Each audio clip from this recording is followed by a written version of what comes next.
With us now, Memphis City Councilwoman and Tennessee gubernatorial candidate Jerri Green.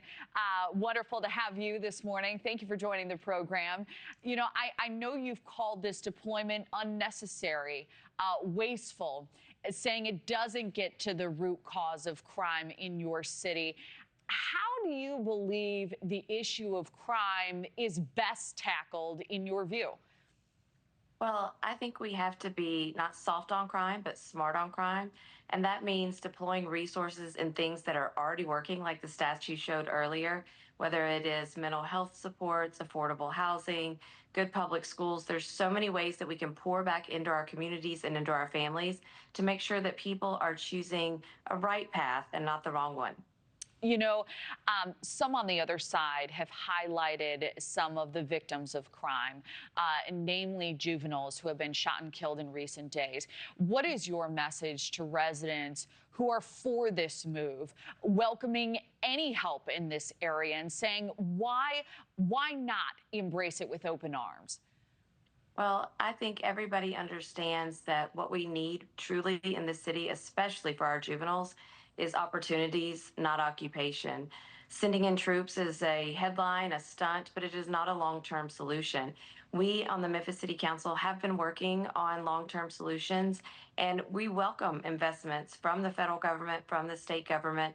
But having troops on our streets is such a slippery slope and is so worrisome in this democracy that we all love and hold dear. And so we want to make sure that what we're doing to address crime is the right thing. What are you most concerned about in terms of an outcome here with the troops in Memphis? What do you believe the outcome may be? Well, you know, you just saw Kustoff's statement that said permanent troops. We've heard President Trump say things like you bring in the National Guard or the military or whatever else they need. That's all very troubling. That's such a slippery slope for our democracy. I'm a lawyer. I love our Constitution. I love our country. There are countries around the world that do have boots marching on the grounds all the time and have low crime rates. That's not a place where we live. This is the land of the free. And so I hope that we continue to be that. Occupation sends the wrong signal for now and for the future. I want to ask you about some of the politics of this. You know, the Democratic mayor of Memphis, as Tom outlined, Paul Young, he's had a very diplomatic response, I think you could argue safely, saying essentially that these moves are out of his control. What are your thoughts as you sit on the council about his reaction, his non-combative stance? Much different to note than the mayor here in Chicago. Right. Well, I think in Memphis, everyone plays a role, and you've also seen the statements from our county mayor that are very different from Mayor Young.